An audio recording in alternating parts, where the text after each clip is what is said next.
one of us quotes in the book Dietrich Bonhoeffer saying, "Christ is always stronger in our brother's heart than in our own," which I think is a wonderful reminder that simply sitting and stewing with your own conception of God is to get it wrong at the outset, is to try to think about what faith means for you, that what Christianity teaches is that it is in the reaching out, it is in the other that we see our own faith, that we see it stronger in someone else. It always seems stronger in other people.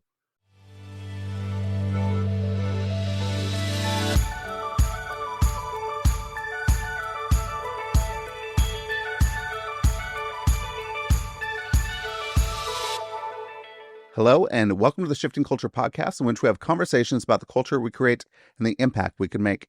We long to see the body of Christ look like Jesus. I'm your host, Joshua Johnson. A few years ago, Christian Wiman sent Miroslav Volf a message. Somewhere in it, almost as an aside, he wrote, "I don't really know what it means to love God." Miroslav wrote back. Christian responded.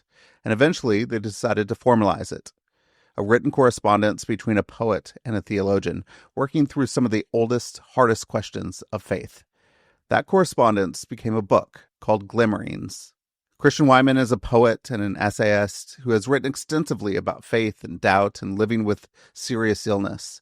Miroslav Volf is a theologian at Yale and the director of the Yale Center for Faith and Culture. They've been friends for years, and this book reads like it: honest, unresolved, and willing to sit with uncertainty. Today, we talk about the language we use for God and where it falls short. We talk about attention, presence, and what it looks like when God feels absent. We get into the book of Job, the relationship between poetry and theology, and whether it's possible to love God without just using God. So join us for this wonderful conversation. Here's my conversation with Christian Wiman and Miroslav Volf. Miroslav, Chris, welcome to Shifting Culture. Excited to have you both on. It's good to be with you. Thanks for having us. Chris, you start out this book, Glimmerings, which is letters on faith. So it's letters between you and Miroslav. You wrote the first letter. So what was happening in your life? What was happening that prompted these letters to be written and this correspondence to take place? Well, originally we had an exchange about, we were just connecting for something, trying to get together or something, I can't remember, but I had an aside where I said, I don't really even know what it means to love God. And Miroslav responded to that at some length, and then I responded to that. And then I just realized that we both had been very provoked by this. And I thought, what if we formalized this and had an exchange? And so that's how it came about. I was about to go into a clinical trial for a experimental form of transplant, a T-cell transplant. So I was under quite a lot of stress and eager to have these conversations with somebody, but there's really no one else in my life that I could have had the conversations with. So it was quite fortuitous. Why do you think that is? Why do you think there's nobody else in your life that you could have those types of conversations with? Why is Miroslav the guy? Well, maybe the guy might not be He's the one. I have a number of friends. I don't have a lot of Christian friends. Most of my friends are in the art and literary world, and they're not religious.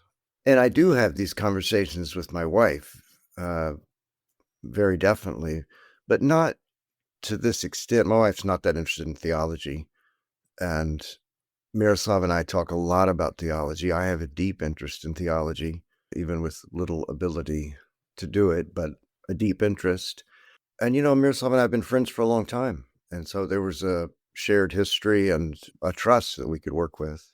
You both start really talking about the words we use for the language of God, of our attention we give God, how we're trying to describe God. Sometimes you said these words fail us. Sometimes they actually hold the shape of God that we can actually then start to actually see what God is like in the midst of things. Miroslav, why do you think that words, how do they help us in our pursuit of God or God's pursuit of us?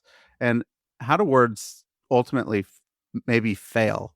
Yeah, that's a very good question. I think that's the right way to ask that question too. because we can't quite do without words. They kind of map certain kind of terrain, identify the space.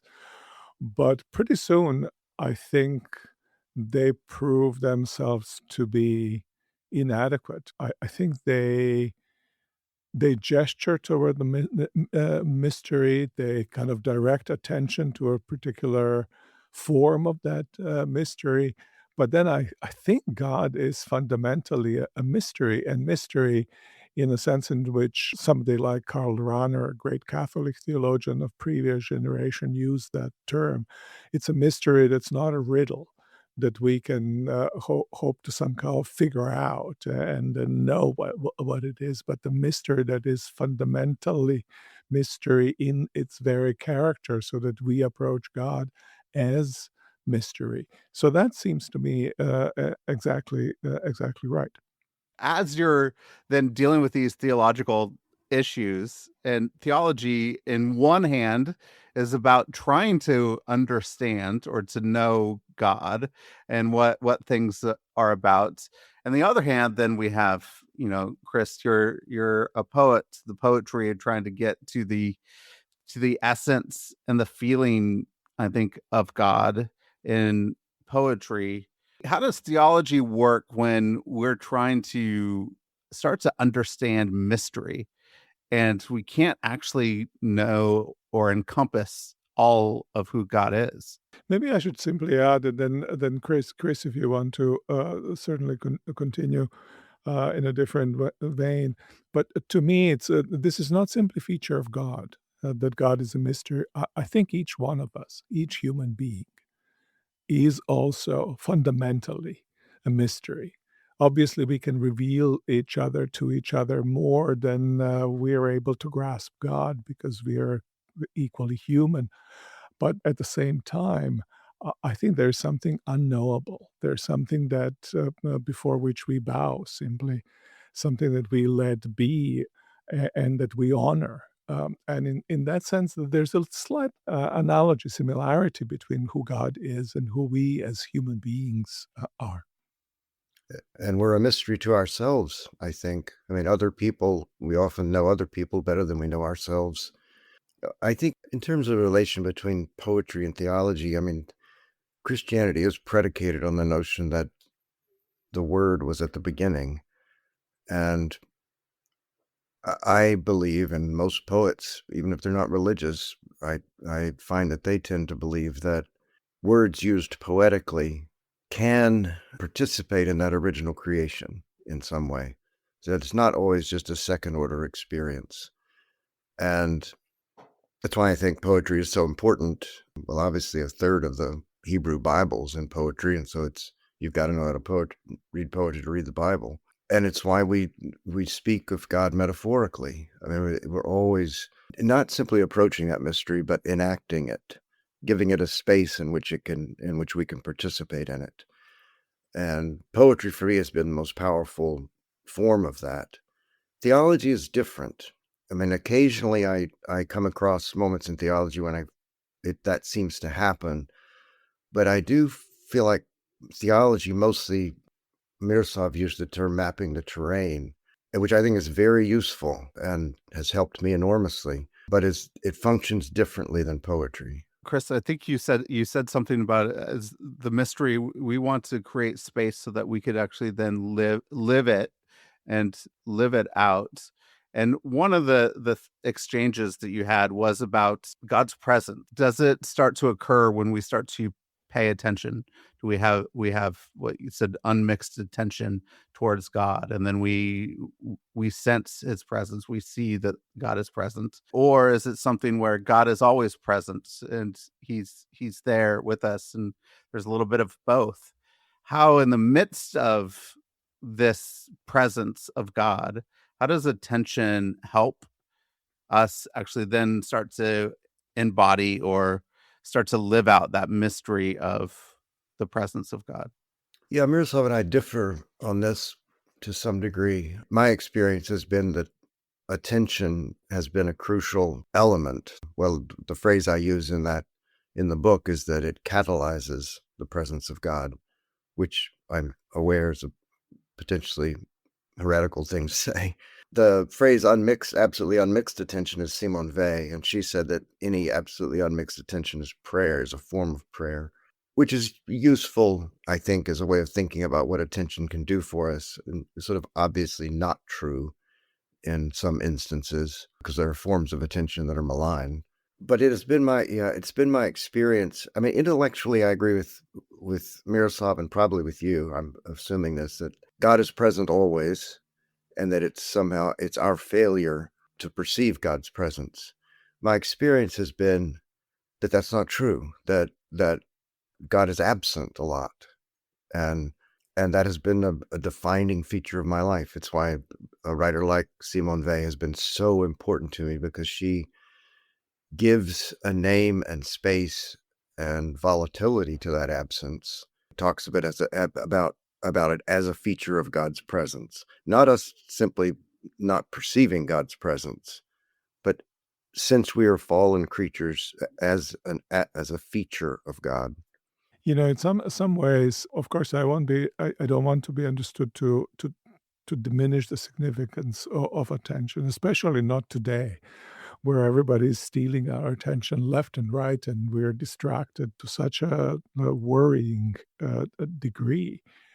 But I found that even though I do think that God is always present, I think that, and then attention might serve the function exactly as Chris describes. But I find sometimes that God comes, so to speak, as a present one, comes to us and arrests us. That is to say, it attends to us so that we can then turn toward God. And there are phrases in the Hebrew Bible and also in Christian writings would turn us to yourself and we will turn. So there is a something to the inertia of the self in relation to God that needs more than simply tap on one's shoulder or attention that one masters, but something that needs to be awakened by the very object of attention. I mean, I don't disagree with that. What comes to my mind is the most powerful experience of communion that I've ever had was during COVID. And my wife insisted that we have a little improvised church service with our family. And my family is highly ironic, and it's kind of a difficult thing to do. So the whole experience was laced with irony, but it was beautiful nonetheless. And at one point she decided we were going to have communion, and she just came up and stuck a piece of bread in my mouth. And it wasn't serious. There was no formality to it, but it went through me like a bolt of lightning. I mean, like has never happened in church. It went through me like I felt God's presence in that moment utterly. And so I'm not going to discount what Miroslav, I wasn't paying particular attention. Yeah, sometimes it just happens. It's just it's there. It's a surprise. Miroslav, Chris mentioned the absence of God. If we're not paying attention, thinking about the absence of God, then sometimes God's presence surprises us and we're like, oh, he's not absent. But I think there's so many people in the world where if we don't experience the presence in some tangible physical way, we believe that God is absent. Can we trust that God is present even if we don't experience it, or even if we don't feel it?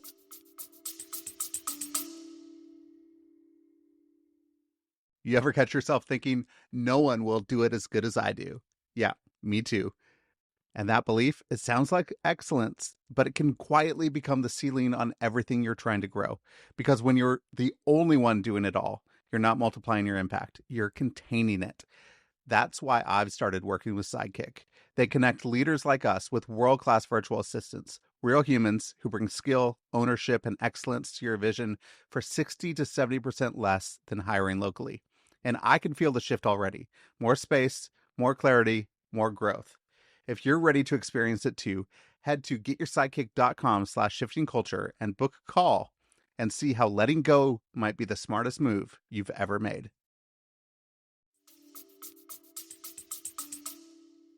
Yeah, that's my experience very often, that I don't feel God's presence, and that's relatively innocent. I think there are also types of experiences that one has where one is deeply drenched with suffering, and then there is a kind of sense of almost like a screaming absence of God, and you think, if anywhere this is where God should be present, God isn't doing what God is supposed to be doing. If there is God, God should not let this thing be as it is. And obviously, we have those experiences, and often God lets them be, and then comes, and is present and is with us, notwithstanding seeming absence of God. Or does not come. I mean, in Yeah. the book, I talk about my grandmother who had a kind of faith that I deeply admire. I still think of it as her as an exemplar of faithfulness. And she died without God in terror. And it's the worst thing I've ever seen. And, I want to believe that after she died, God did come. But this side of the grave, she died without God in the worst moment of her life. And I think that's what Simone Weil is getting at, that there is something in this life that absence doesn't get answered always. Yeah, and sometimes it's not answered for a very, very long time. I think in a way that that's what Book of Job is about. Yeah. All these wrestlings of Job with God is wrestlings with God who isn't there, and only at the end God's kind of shows up. But that's been a while. You come back to Job multiple times throughout these letters. The book of Job seems to be really like foundational for a lot of things. What is it about Job? What is Job getting at that really touches on suffering and the absence of God? I bet that's different. I bet we would have different answers for that, because the book of Job is extremely important for both of us. For me, the book of Job is among the very greatest pieces of poetry that exist, that I've ever read. That it's simply extraordinary that poet could capture the experience of suffering, but also God, a mystical vision of God, that you could bring that over into poetry. I know of nothing else like it. Milton's not close to that. So for me, when I'm talking about the participation of language in that original word, it's everywhere there in the book of Job. It's just that it just crackles with original life. And so that's what I respond to most deeply in the book of Job, is not necessarily it's certainly not a theodicy or, the meaning of suffering or anything like that. It really is that original language of poetry getting at the essence of life. I mean, and it doesn't give you an answer. It just raises a question. And I find it endlessly illuminating and darkening at the same time. Mhm. I would agree with Chris with this aspect of Job. What I find, I mean, we read a little bit differently. Book of Job. The beginning and the ending, I find essential to the book. Chris thinks there are distractions, or take off from the importance and greatness of the poetic achievement, right there in the middle, in the middle of it. But to me, they pose the question of what I think is a fundamental to our relationship to God, and that is, do I love God for what I get simply out of it? Is there something, is there a way in which we can relate to God, be with God, where the very divinity of God matters to us, where we are not simply therein just to extract something from God. There's the big guy up on the sky or whatever, however we conceive God, and he's there to be God, and help. But when that doesn't occur, then there's a kind of disappointment in that God. Is it possible to love God for God's sake? And that's the long Christian tradition, Bernard of Clairvaux speaks in those terms. Others do as well. Luther does in some places. And that seemed to be, to me, really, really important, which I think is also about the purity and the beauty of love itself, which is who God is, but which is also who we are invited to participate in. It's a tough kind of thing, but I think it's a beautiful for me as well. One of the things you talk about in the book is our perceived God, that God is perceived by us. And so that means that, because my understanding of God might be different than both of yours, that then, so who is God? Is God the perception of Joshua, or is it God is outside of my perceiving? And so as Job is sitting there loving God for God's sake, who is God? How do we know that we are loving God for God's sake, or we're just loving the idea of God that we have constructed in our minds? Well, I think God is different for every single person. That God comes differently to every single person. And that's part of the miraculous nature of God, that we can talk about God and share some communion in our experience of God is another part of that mystery. But I do think it's singular, and I do think you will never know. Well, let me phrase it differently. I just read Anna Kamienska's Polish poets notebooks, and because I was writing the introduction for it, and she says in there, I believe, but I don't know. And at one point, and for me, I would reverse that. I would say I often don't believe, but I know that everything in my bones goes towards God, and I know what it means to love God. But if I have to tell you, then it's like Augustine on time. I don't know, you know. So yeah, I think it is part of that, the essence of that mystery, that we don't exactly know in the way that we know intellectually things in this world, but we know it in our bones. Yeah, and I agree that each of experience of God is unique, and I think it's because each of us is unique, are unique. We were created by God as unique. Each of us has a name. It's a secret name. And that name, if it stands for our essence, it means also that each of us experiences God in a different way. At the same time, that's always in danger then to turn into as many gods as there are us. And once you come anywhere close to that, you're, I think, in a deeper problem. You no longer have a God. You've kind of emptied God precisely in that attempt to bring God or to name God as so close to specificity of who you are. And yet, as Chris has also mentioned, which is also true of God, that very God is also a God that we all share, that we are all invited to share and go deeper into the commonality of our God, who is unique to each one of us. Because if you don't go there, suddenly God becomes a kind of division between us. So God is not the one who connects, but God is the one who separates. So how does then God then start to connect us, and how does that unifying piece of God bring us together? Well, I think you're talking about what religions are. I mean, I think there's this constant tension between the mystical element and the communal element of faith. And Miroslav mentioned Karl Rahner.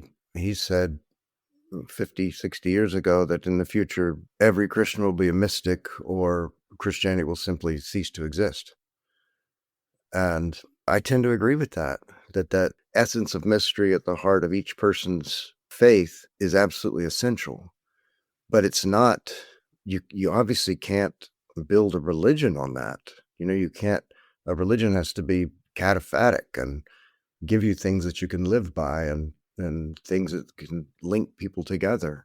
So I understand that completely. I found it to be an agonizing tension in my own life, that my experience of God is often not answered by church. I find those two in tension.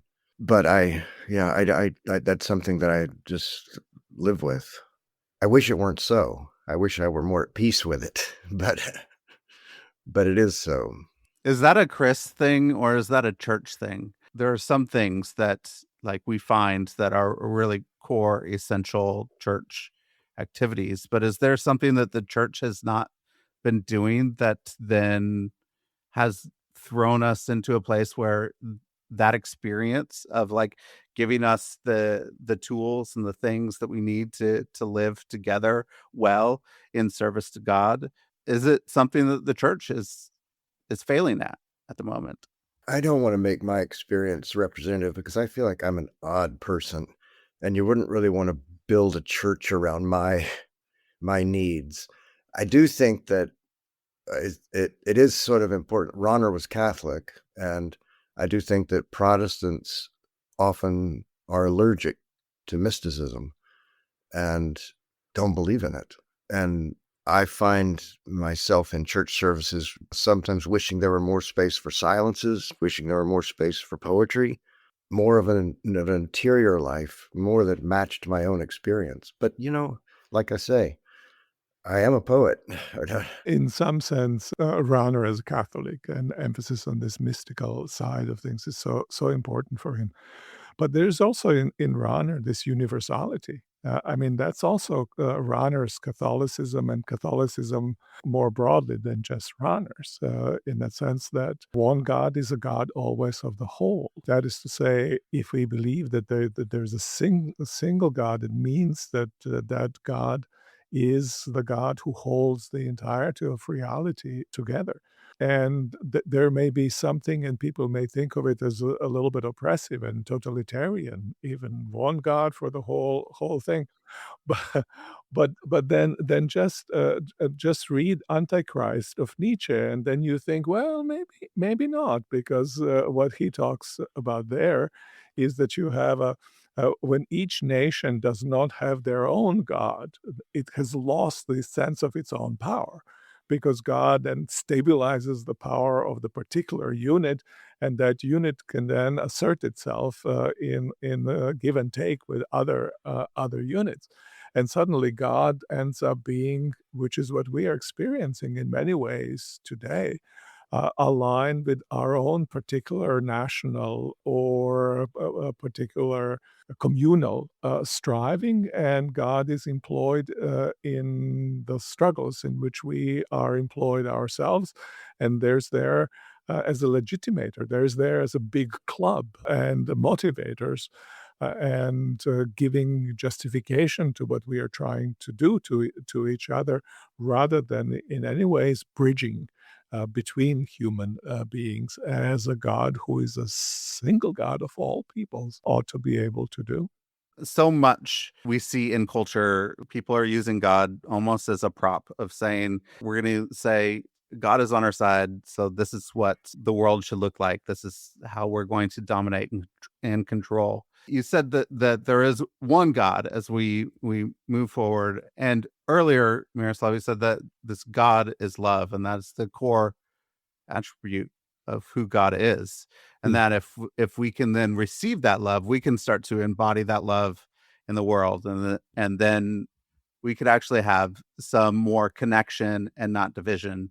Have you seen anything to help people move from a space of using God to get what they want, power and control, into a space of starting to receive the love of God to change cultures and spaces and communities?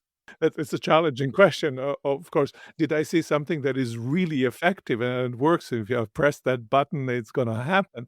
Yeah, I would say. Let's say end of chapter 5, first chapter in the Sermon on the Mount, in Gospel of Matthew, where Jesus speaks and articulates one of the fundamental teachings of Jesus, which is a kind of bedrock of almost everything, which is to say, love of enemies. And then he gives an example, by the way, example which Nietzsche also loved. namely that God is the one who lets his sun shine on the good and the evil, and rain also as well. So that there is a kind of attention of God and beneficence of God that is there for the whole world. And it's that which Jesus encourages us to emulate. And I think the idea is beautiful. Nietzsche uses it. Of course, a sunset. He looks at the sunset, and sun is shining, and fishermen are taking their boats back, and then he says, "Well, because of that, the generosity of the sun, even the poorest fishermen." Rose with golden oars when sun shines on it. And I think that that's the kind of the grace of God that shines on us, that can be a motivation and inspiration to do likewise. The difficulty, I think, and this is one reason why the book of Job is so powerful, is that it's hard to say what the love of God is. We tend to just think that it's love as we define it and just greater. But in the book of Job, if you think the mystical vision that Job is granted at the end is not necessarily a vision of this beneficent love. It includes, God asks, where does I think it's the raven get his prey? Where does the wolf get the meat? Are you able to do that? But the point is, it includes all of this suffering. I mean, all that within that mystical vision is all of the suffering of the natural world, and that is part of God, the experience of God. And so, I mean, Nietzsche's interesting because his goal was to love. Well, Camus says to love creation as he found it. That's what the character in The Plague says, that he's simply actually no, he says to resist creation as he found it. But Nietzsche said that you have to love it as you found it, but for Nietzsche that includes all of the suffering, and I mean, is that part of God's love too? Because that is creation. I mean, all of that is going on, all of that energy. Some of it is beneficent, some of it is not. And when I read the Bible, I don't find this notion of, I do find it in what Miroslav just quoted, but God's love seems to me a confusing thing in the Bible, that it's not always beneficent, and it's confusing. Well, some of it, I think, is about different kinds of love that one finds in the Bible. And I think also that the statement about God being love is a statement of hope. Not, to me, as I experience it, is not a simply description of God's action, at least not from the vantage point where I sit. I think what you describe seems to me, and even in Job's own life, right? And yet there is a Job both sees it as coming from God and also rebels against it. And it seems to me that this is the state in which we find ourselves, where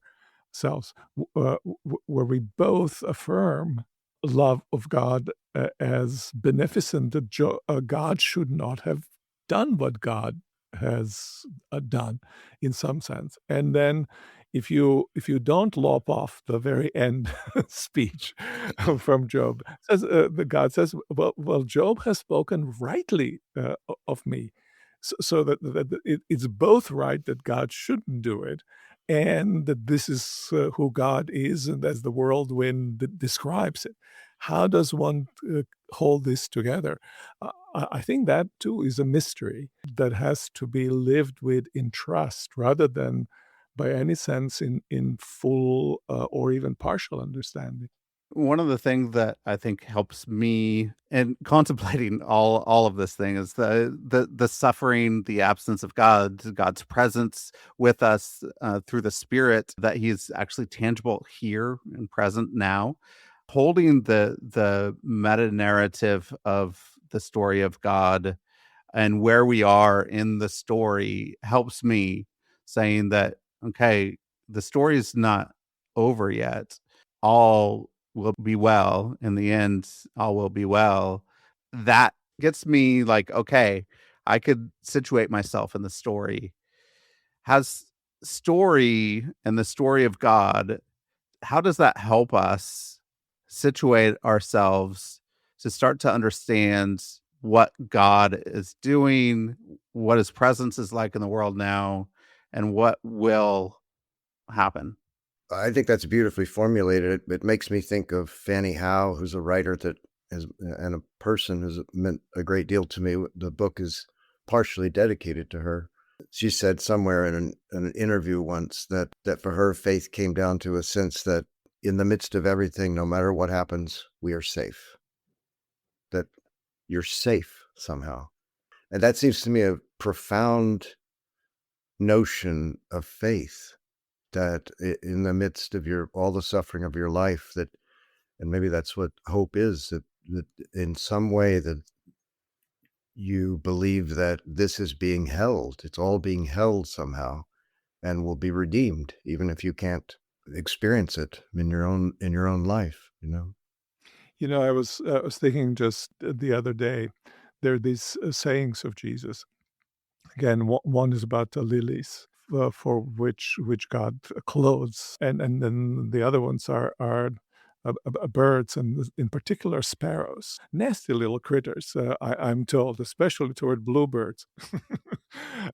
And you can buy 5 of them for 2 pennies, and yet God is mindful, remembers each, does not forget any one of them, right? But it's interesting also that lilies are among those things that today are, and tomorrow they're no longer. They're thrown into the fire. A kind of the not just fragility, but also temporary limited duration, which almost seems like, oh, it ought to be there longer. It ought not to be as fragile. But nonetheless, the world as such is both loved by God and created by God and loved by God, even though we might, in our sentimental modes, think, well, that just shouldn't be. That sparrow should live longer and nicer and not have to fight bluebirds so viciously.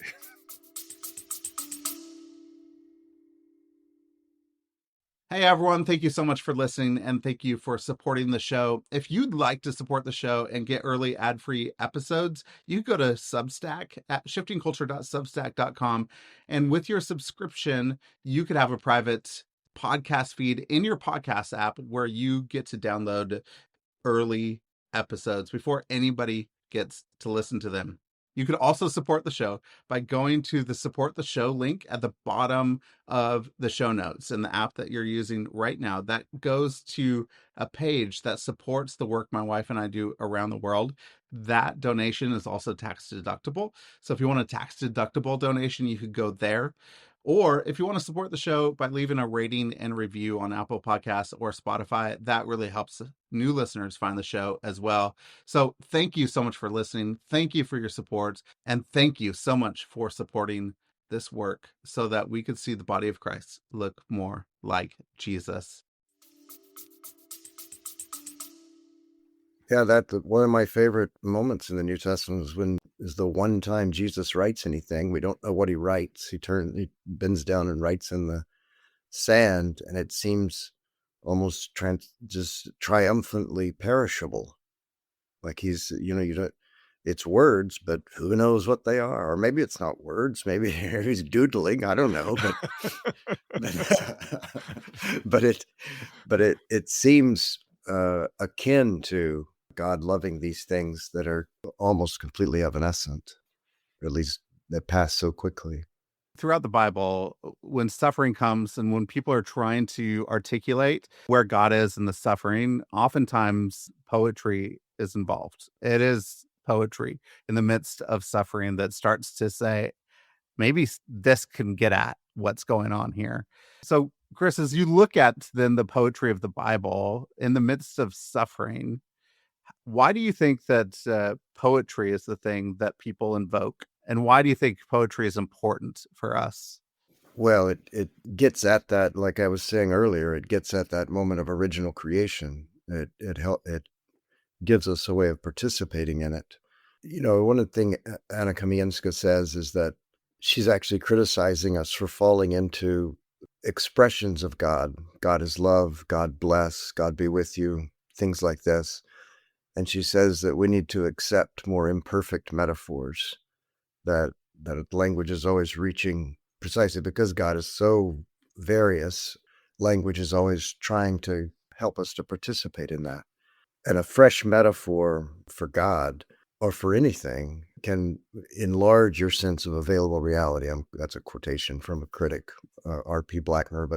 And so it can actually extend and refine your consciousness of the ways in which God is present.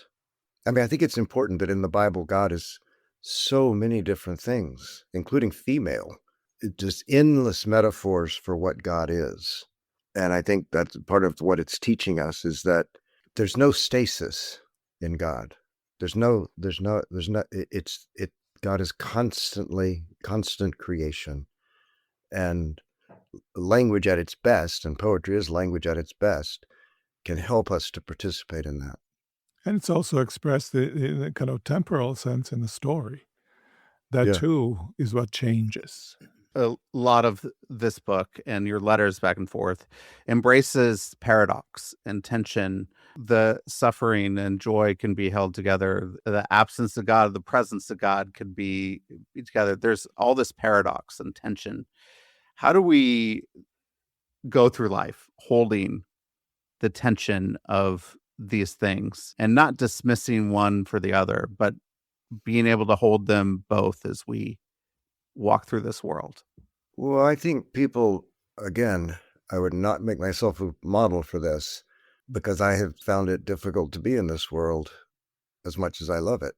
But I think I have witnessed examples of people who hold these things in tension and maintain a great graceful equilibrium between them. Fanny Howe, whom I've mentioned earlier, is one of them. She seemed to me to have a bedrock faith, and yet to foreclose on nothing of the horrors of life or the terrors of life, and to understand that as well. And she moved through life with a kind of grace that I really admire. I find my own mind stiffens too much at times, and what I would like is to be more fluent at existing. I don't have an answer for that, because I don't think I've done it well, but Miroslav does it better than I do.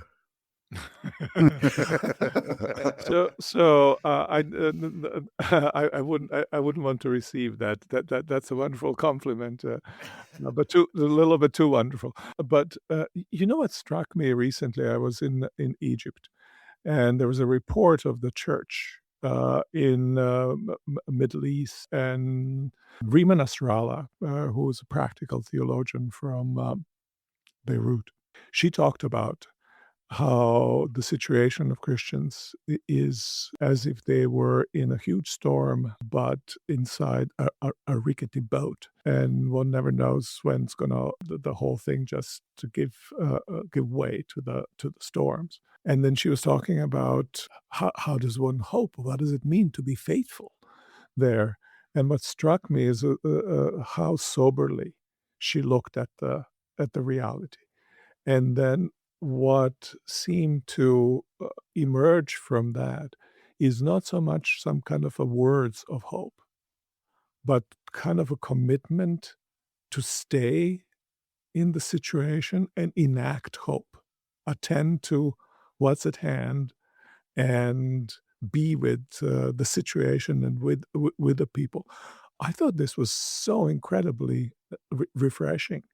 No big lectures are being given, but I'm staying there, and I'm going to enact what Christ enacted when he was in this world and suffered for it. Whether I suffer or I'm triumphant, I'm faithful and I'm participating in life as Christ did. And to me, that's there's just no theology there at all. There is a kind of commitment to praxis, or if there's theology, there's a theology that undergirds this praxis. And I thought, wow, this is so wonderful. I find myself living in safety, and I am complaining about this, complaining about that. Everything's oppressive. Nothing is quite as it ought to be in the larger environment. And then there are these people who choose to act in hope in a situation of hopelessness. It's just a sparkle of life comes out, and I was so taken. It's the most valuable thing that I've heard in that whole conference, big conference about 17 centuries of Nicene Creed. That was what conference was about. That story was the best. Well, I mean, we quote in the one of us quotes in the book Dietrich Bonhoeffer saying, "Christ is always stronger in our brother's heart than in our own," Hmm. which I think is a wonderful reminder that simply sitting and stewing with your own conception of God is to get it wrong at the outset. Yeah. Is to try to think about what faith means for you. That what Christianity teaches is that it is in the reaching out. It is in the other that we see our own faith, that we see it stronger in someone else. It always seems stronger in other people. I mean, it's a beautiful place to say. And I have a couple quick questions for both of you here at the end, but to actually end in a place where embodying the ways of Jesus in this world practically, and that we can gain strength from one another, that people can hold on to hope practically. I think it's just a beautiful thing in the midst of the paradox and the tension, the suffering and the joy, the presence of God and the absence of God or perceived absence of God. All of this is really then we could actually see it in one another through the embodiment of the love of Jesus and holding on to hope. I think is a beautiful place to end. But I have a couple quick questions. And one for both of you, if you could go back to your 21-year-old self, what advice would you give? Oh, mine would be take it easy, calm down. I was just on fire at 21 and determined to be a poet and sort of pretty crazy. So I would, yeah, my advice would be I mean, maybe it wouldn't, maybe all that served me in some way, but I look back and am embarrassed at some of the things I said and did in my early 20s and wrote. Yeah, first thing that came to my mind is similar to Chris's. Don't fret. Yeah.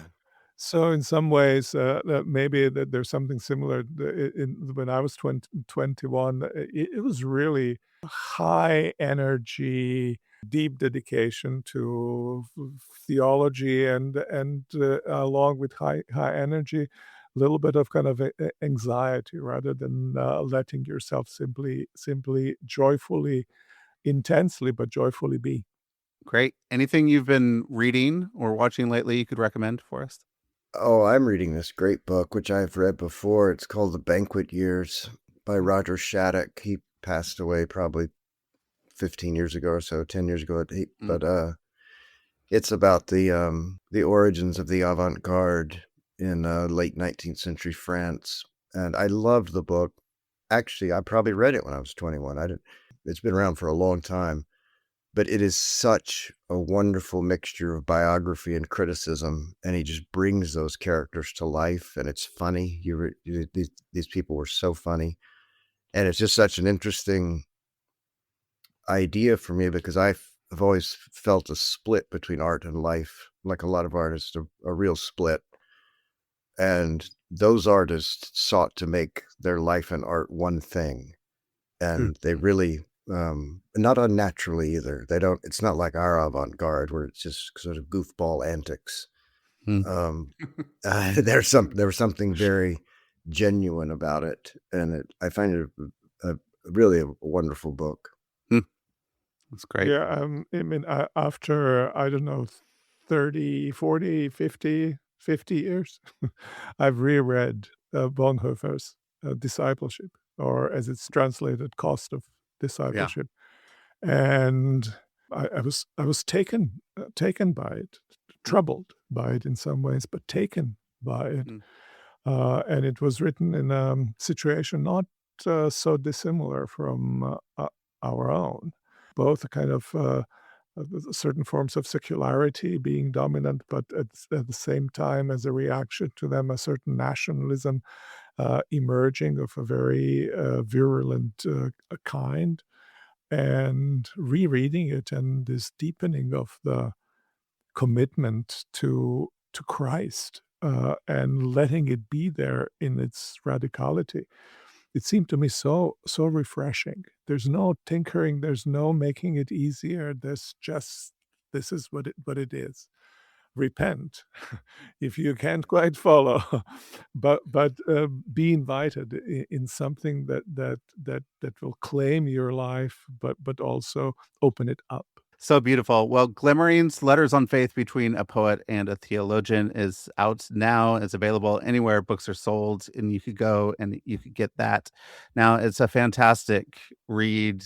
I thank you for publishing your letters to each other for us, because I got to swim in this grace at the end of your book that it's just felt like I've been floating.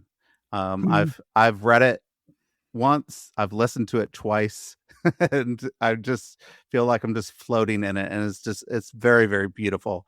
So thank you for that, and thank you for publishing these letters for us, because it's, I think, going to give a lot of people some language and some tangible tastes of what it looks like as they're wrestling through a lot of these issues. They're universal issues. They're not just individual issues. So very, very beautiful. It's good. Is there anywhere that you'd like to tell the audience to find you, to point out anything that you're working on, how they can find your work?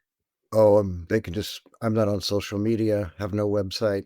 They could just seek out my books, I guess. Yeah, so I'm a director of a Yale Center for Faith and Culture, and Yale Center for Faith and Culture has a website. You can see what a little bit of what I'm doing, but also what the larger project in which, together with other younger scholars I'm involved with, what we are after. Yeah, that'd be great. Excellent. Yeah. So recommend go out and get Glimmerings, a couple of books from yours that have been really influential in my life and very helpful. I would also recommend, Chris, your book, My Bright Abyss, was fantastic and really wonderful. I'd love people to seek that out. And then Miroslav, as I was living in the Middle East and wrestling with a lot of issues over there, Exclusion and Embrace was really, really influential to me in my thinking, and what does it actually look like to love enemies and stop cycles of violence. And so both of those I'd also recommend to go and seek out. It's fantastic. So thank you for this conversation. Really enjoyed talking to you. It was a pleasure. It was also an honor to be able to sit and to have this conversation with you. So thank you so much. Thank you, Joshua, for your time and for thoughtfulness. Yeah, thanks so much for having us.